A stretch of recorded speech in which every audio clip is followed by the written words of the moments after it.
Primeira carta de Paulo aos Coríntios, capítulo 12. Bendito seja o nome do Senhor, aleluia. Se você não está azeitado, hoje você vai sair besuntado de azeite. Vai chegar em casa cheirando azeite. Primeira epístola de Paulo aos Coríntios, capítulo 12, a partir do verso de número 12.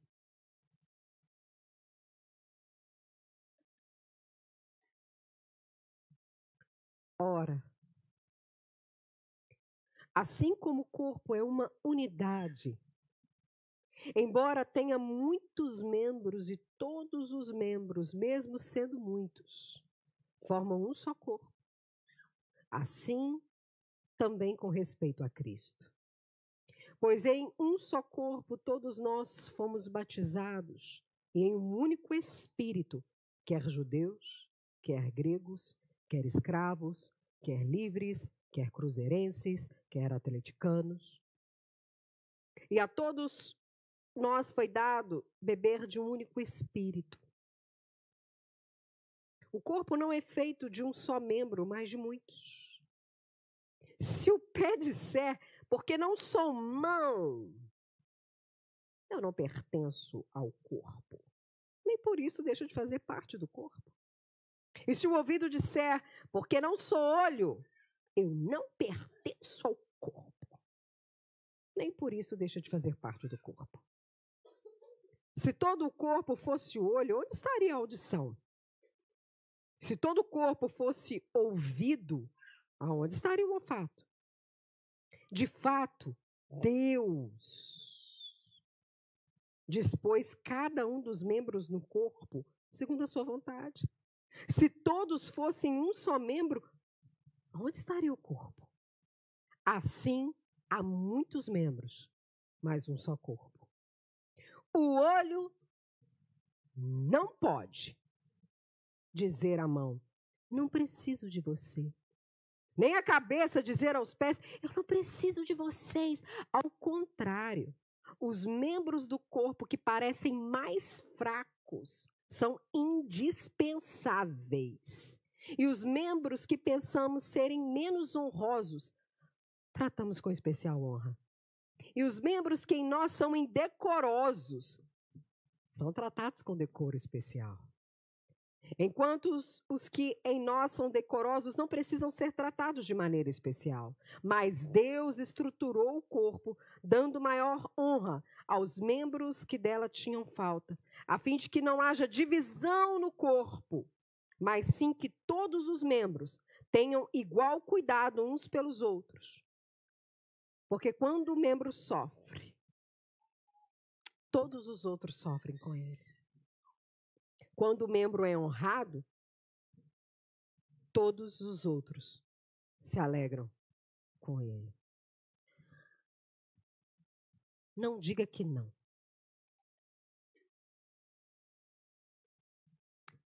Não diga que não. Feche os olhos.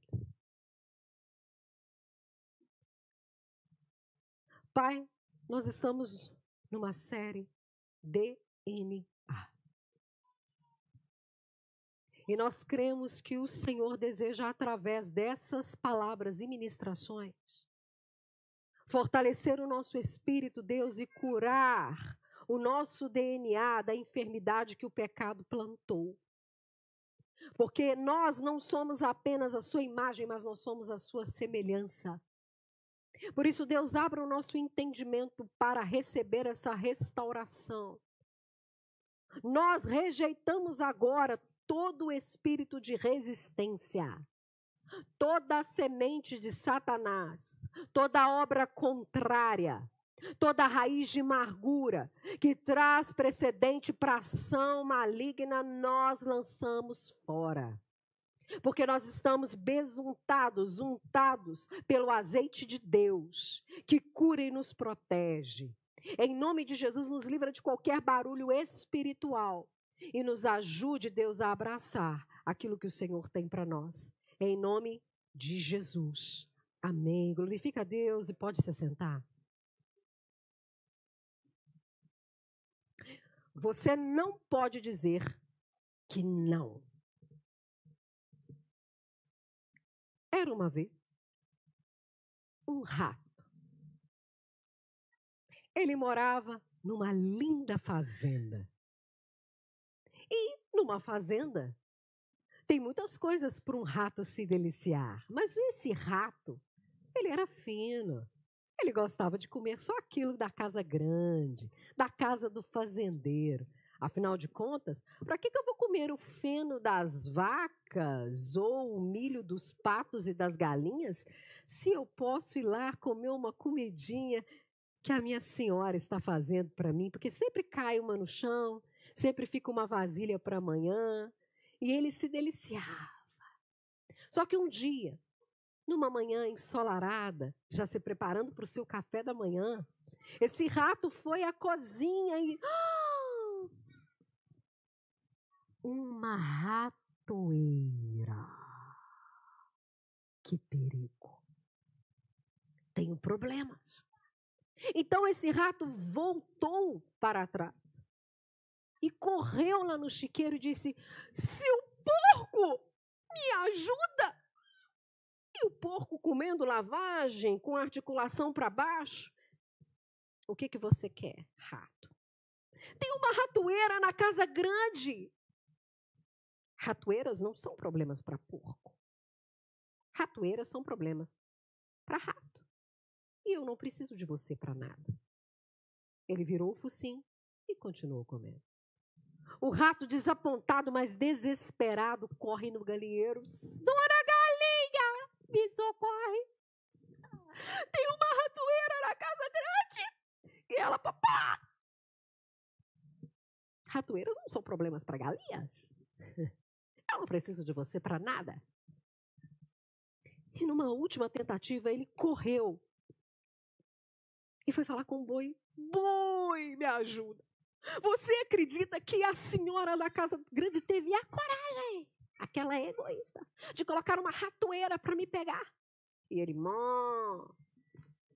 ratoeira não é problema para boi, é problema para rato. E eu não preciso de você.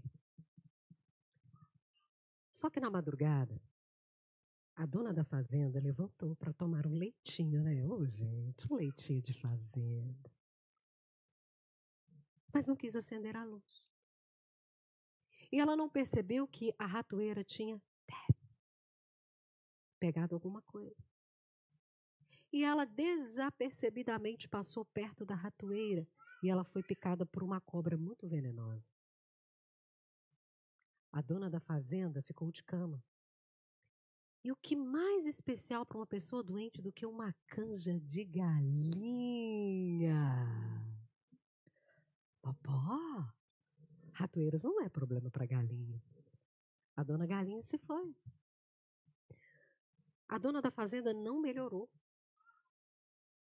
E veio toda a família ver como ela estava. Vai que ela morre.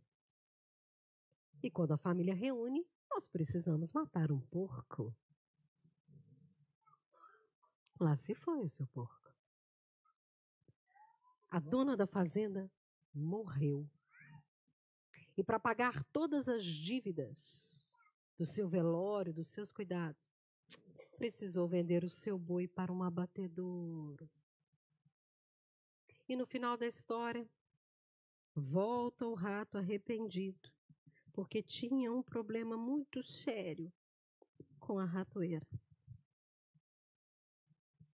Você não pode dizer que não. Que os problemas das pessoas não te afetam em nada. Você e eu não podemos dizer que não, eu não tenho nada a ver com isso. Nós não podemos passar a vida achando que nós nos bastamos em nós mesmos. O problema de alguém é problema de todo mundo. Uma hora isso resvala na nossa vida e na nossa família, porque nós fomos criados para viver em sociedade. Nós podemos negar o máximo que quisermos. Hoje mesmo eu atendi uma pessoa que disse para mim: nossa, quando eu fico pensando naquilo que a senhora faz, eu fico desesperado. Porque você e o pastor Felipe são obrigados a suportar as pessoas. As pessoas. Quase que eu falei, você não tem cara de porco, você não tem cara de vaca, você também é uma pessoa. Mas eu fiquei quieta. as pessoas. Deus me livre de conviver com as pessoas. As pessoas estão cada vez mais difíceis. E começou. Fala disso, fala daquilo. Mas nós precisamos das pessoas. Não tem jeito. Foi assim que Deus fez. Está no nosso DNA. Porque quando em Gênesis capítulo 1, Deus olha para o homem e ele fala, não é bom que o homem esteja só. Todo mundo fala, arruma uma esposa, arruma um problema. E Deus disse, multiplique-se. E famílias viraram famílias e nós povoamos a terra. Estava aí a tal da sociedade e nós precisamos dela. Quando um sofre, todo mundo sofre. Quando um se alegra, todo mundo se alegra. A gente não pode ceder à doença do inferno e do pecado, que diz que nós não precisamos das pessoas. Nós acabamos de sair e acabamos. Se você não lembra, eu estou aqui para te lembrar. De uma tal de Covid-19, que enclausurou todo mundo dentro de casa. E talvez isso não tenha acontecido com você, mas muitas pessoas se mataram na Covid-19. Porque isolamento social causa problemas mentais graves. Isolamento social é usado como instrumento de tortura. Porque uma pessoa, quando ela começa a ficar isolada, um dos sintomas é que ela começa a variar. Ela começa a ficar louca definitivamente. Porque nós não fomos criados para vivermos sozinhos. Nós não fomos criados para o isolamento. Isolamento gera doença. E se a gente acha que nós não precisamos das pessoas, se nós achamos que nós não precisamos das pessoas, isso é sinal que há fraqueza na nossa vida, que há doença na nossa vida. E escute bem o que eu vou falar. Morte.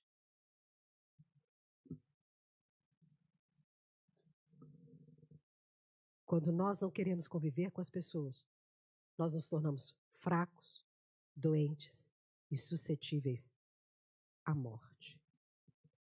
Física, emocional e espiritual, porque essas coisas, elas não são separadas. Nós somos uma coisa só. Resistir, então, à comunhão é resistir o seu DNA. É lutar contra a natureza que Deus te deu. Nós precisamos das pessoas e é por isso que Deus criou a tal da igreja.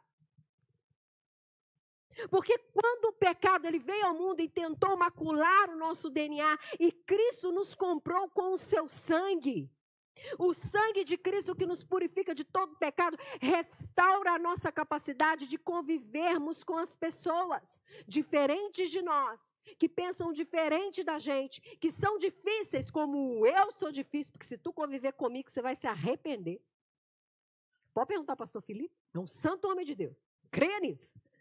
Na TPM então ele é santo dobrado. Deus restaura a nossa capacidade de conviver com as pessoas, porque o projeto de salvação é para salvar o nosso relacionamento com Deus e o nosso relacionamento com as pessoas. Deus nos criou para sermos comunidade, igreja, para termos comunhão. E comunhão não é um ajuntamento de pessoas. Como você vai ao cinema. Você está sentado do lado de uma pessoa que você não conhece. Você não sabe quem é, mas você não interage com ela. Se ela fizer um comentário no filme, eu não estou aqui para isso. Comunhão é engajamento. Comunhão é vestir a camisa, é perceber que o que te afeta, me afeta, que a sua história é a minha história, que o seu pecado é o meu pecado, que a sua santidade é a minha santidade, que o louvor de Deus na sua vida é louvor de Deus na minha vida, que a sua vitória é a minha vitória. Isso é ter comunhão e em Jesus, pelo sangue de Jesus, nós temos capacidade de viver essa realidade. Em Atos capítulo 2, a partir do 42 ao 47, que é um dos textos básicos de toda essa série DNA, diz que quando o Espírito desceu sobre uma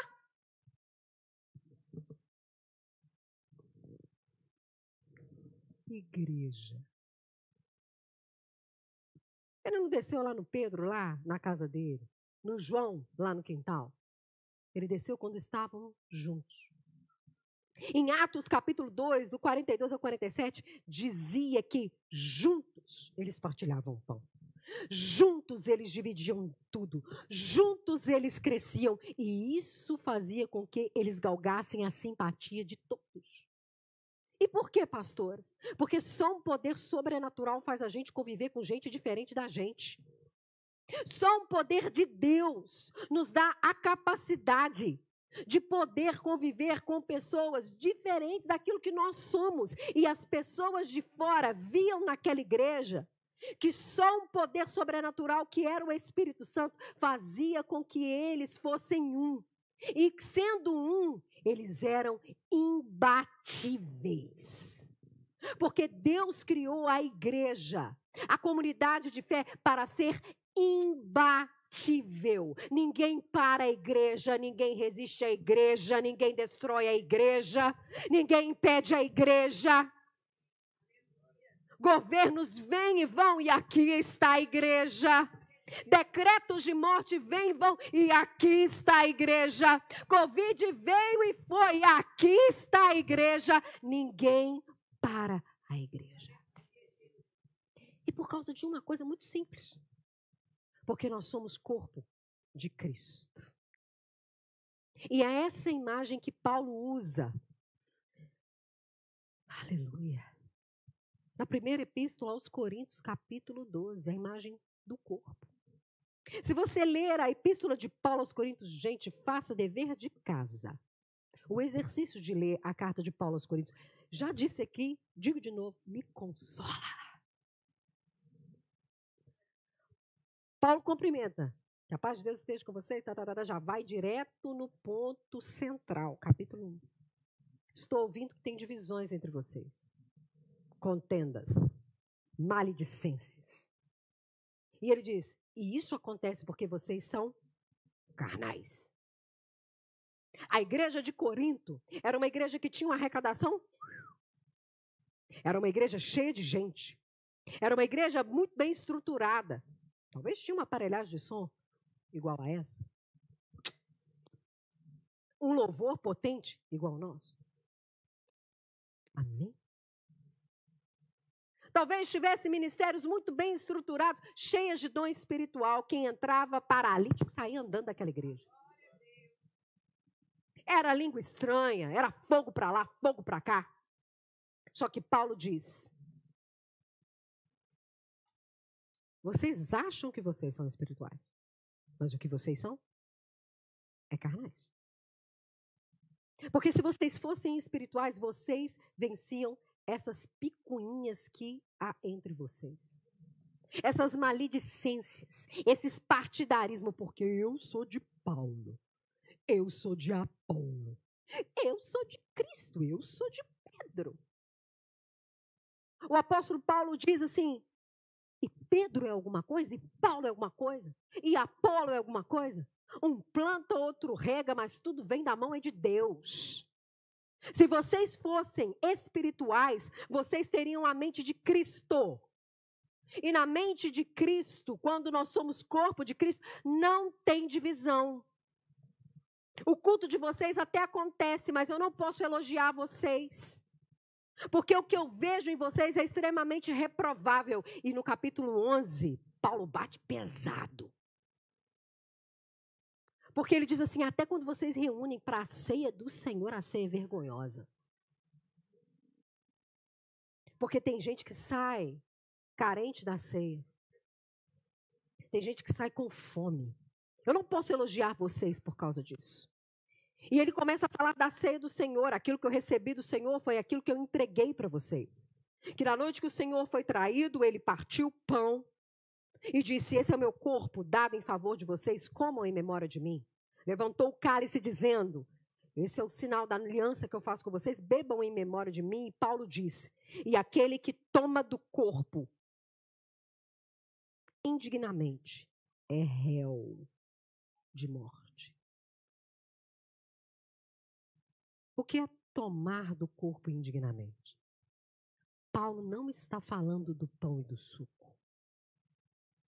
Simplesmente. Paulo está falando da comunidade. Porque não faz sentido nenhum participarmos do corpo do sangue de Cristo, desprezando o irmão. Não procurando conviver com ele, não havendo comunhão e engajamento. Isso é tomar ceia para a própria condenação. Durante muito tempo, essa pergunta foi feita em várias igrejas evangélicas. Você já deve ter ouvido isso. O que é tomar do corpo de Cristo para a própria condenação? Pequei. Não posso cear esse mês. Ora, se esse for o critério, eu estou saindo. Não discernir o corpo é não entender que nós somos corpo de Cristo e que nós precisamos ter comunhão para participar do corpo. Quando nós ceamos juntos, nós partilhamos juntos de uma aliança, de uma promessa, de uma revelação, de um selo espiritual que faz com que eu e você sejamos o corpo de Cristo. E comer e beber em memória dele é lembrar, acima de todas as coisas, de que nós somos o corpo dele, nós dependemos dele, temos um só batismo, um só Espírito e uma só visão. E Paulo continua no capítulo 12, vocês são corpo de Cristo. E nós lemos no texto aqui, e nós não podemos então dizer que nós não precisamos uns dos outros. A mão não pode dizer para a outra mão, eu não preciso de você. Ou, porque eu não sou óleo, eu não vou mais ser corpo. Ela continua sendo corpo da mesma maneira. Paulo usa essa ilustração para dizer, as nossas funções, elas podem ser diferentes. As nossas manifestações podem ser diferentes, mas nós dependemos um dos outros. Quem aqui já teve um encravado uma vez na vida? Dói tudo, não dói? Você consegue se concentrar, calçar um sapato de unha encravada? Fala que tu não precisa do teu dedo. Desce alguém pega a faca. Deixa eu cortar. Diz para mim se você não precisa desse dedinho aqui. E Paulo então diz, o olho não pode dizer para o pé, eu não preciso de você. Ou, porque eu não faço o papel da visão, eu não preciso de você. Paulo está dizendo, cumpra a sua função, porque o lugar em que você está foi o lugar que Deus te deu. Você está reclamando aonde Deus te colocou. Pensa, quando uma pessoa ela sofre de uma doença, é quando, por exemplo, um órgão começa a crescer de maneira errada. Um útero, por exemplo, quando cresce, ali existe uma anomalia. E ele prejudica todo o corpo. E o estômago não pode falar, agora que não tem mais o útero, farei o papel de útero.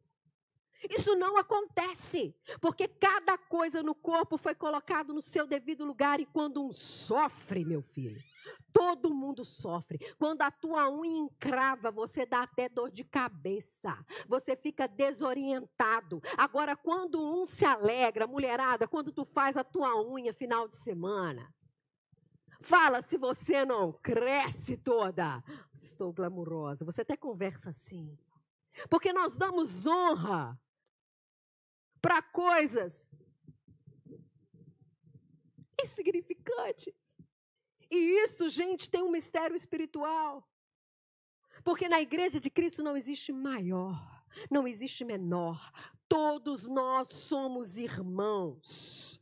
Todos nós somos um só em Cristo Jesus. E qual é o problema então, pastora, de não entender a dinâmica do corpo e até tomar e participar da ceia sem essa percepção? Porque isso gera fraqueza, doença e morte. Paulo no capítulo 11 diz, é por isso que na igreja de vocês existem pessoas fracas. O que ele está querendo dizer? Sabe aquela pessoa que não se firma nunca? Sabe aquela pessoa que tem altos e baixos espirituais o tempo inteiro? Sabe aquela pessoa que vive uma explosão e desanima? E é muito para além disso. Fraqueza moral.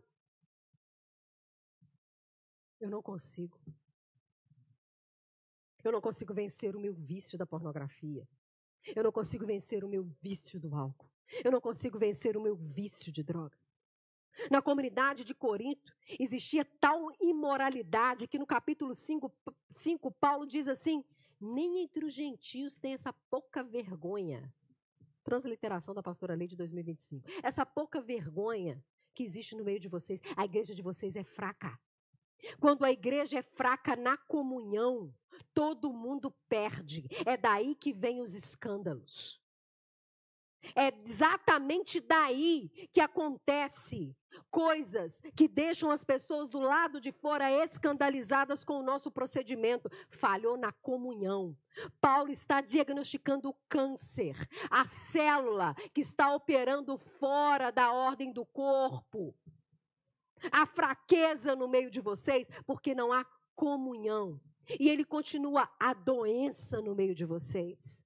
Tem muitas pessoas doentes psicologicamente, doentes até mesmo no físico e espiritualmente por causa de raiz de amargura.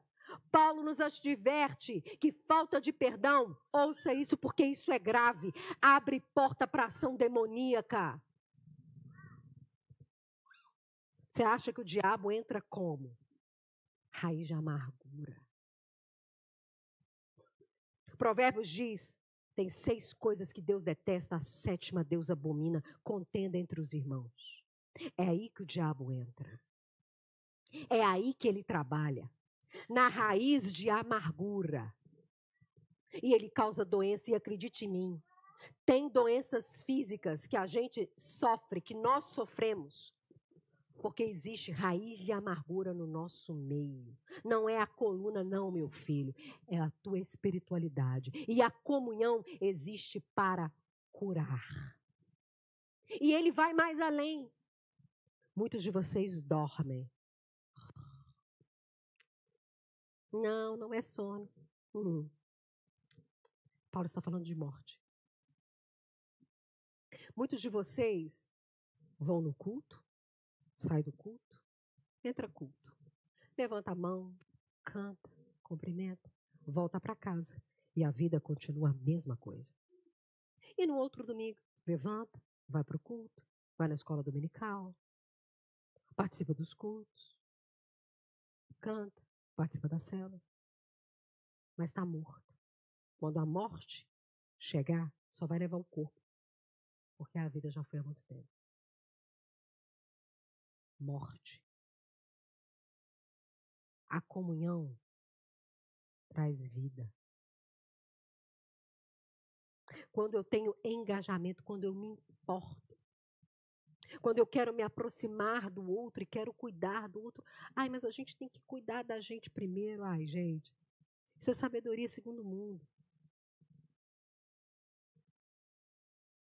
Tem gente que para tudo para se cuidar e não cuida do outro nunca. E, consequentemente, também não cuida de si.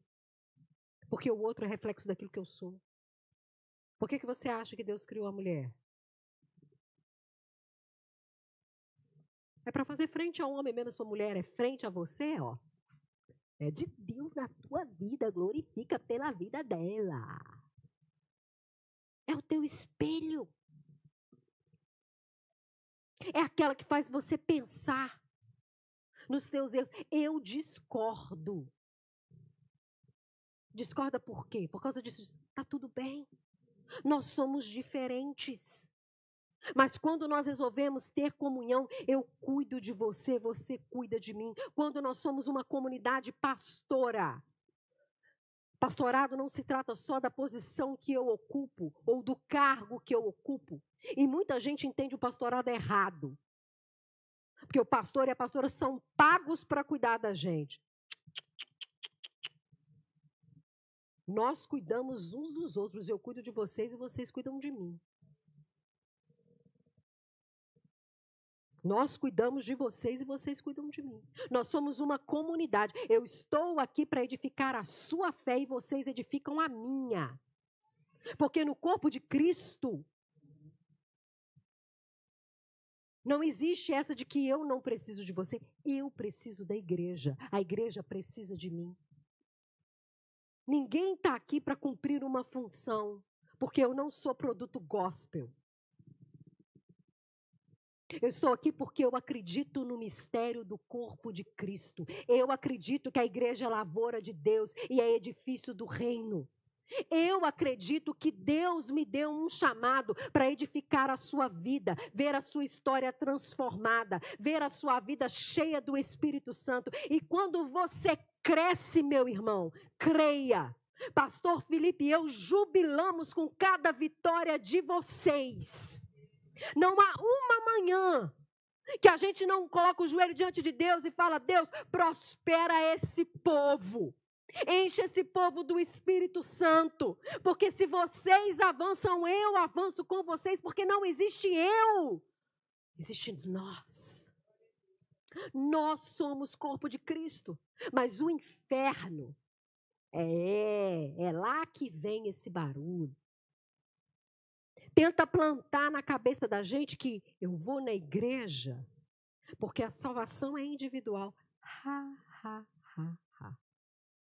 Qual Bíblia que você leu? Porque na minha isso não está escrito. Você aceita Jesus, um primeiro ponto individual. Mas não existe crescimento espiritual sem outro. E se a salvação é um desenvolvimento, eu preciso de vocês para desenvolver a minha salvação. Eu preciso de vocês para desenvolver a minha salvação. Por isso, não tem como eu ser salva sem você.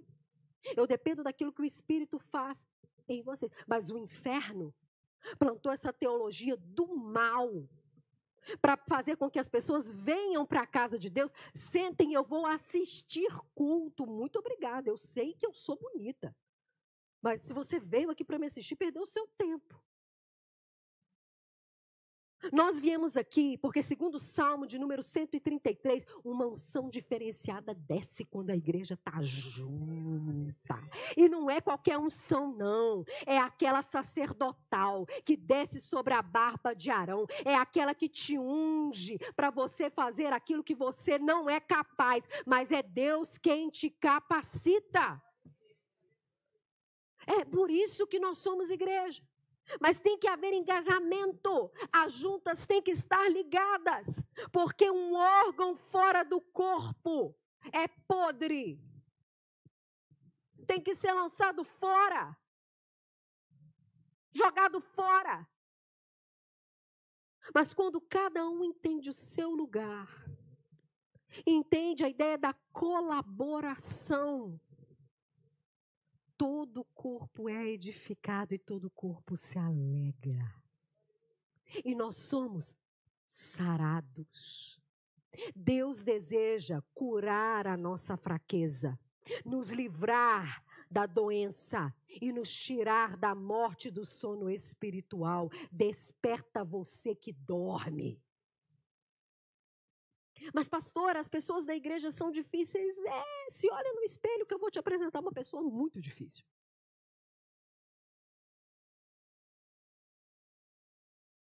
Mas é só com o outro que eu aprendo a ser melhor.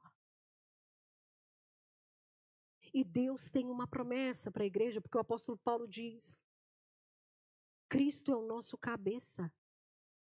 É Ele que comanda no corpo. E quando nós estamos juntos, cada um cumprindo a sua função, trabalhando e cooperando, Efésios capítulo 1 diz um mistério.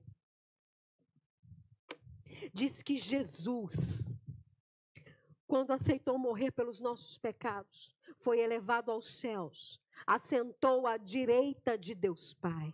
E o apóstolo Paulo diz: e se Ele é o cabeça e nós somos o corpo, todas as coisas que Deus subjugou debaixo dos pés de Jesus, principados, potestades, essa vida, os governos dessa era, Jesus colocou debaixo do pé da igreja e todas as coisas estão debaixo dos nossos pés.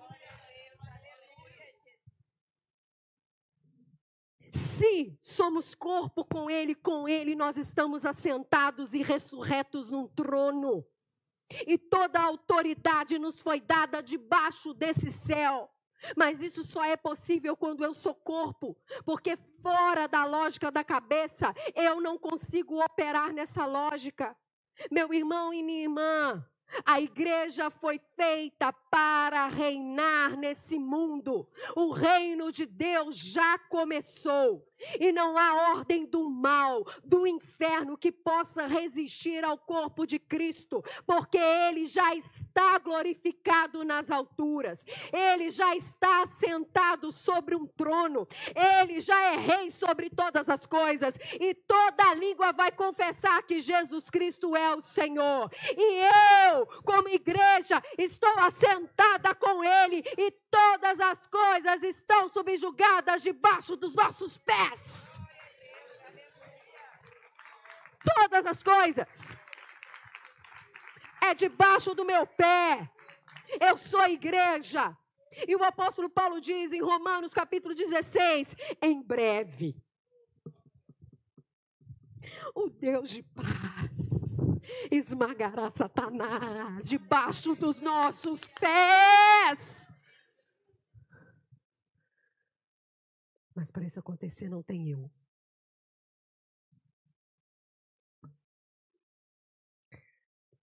Tem igreja.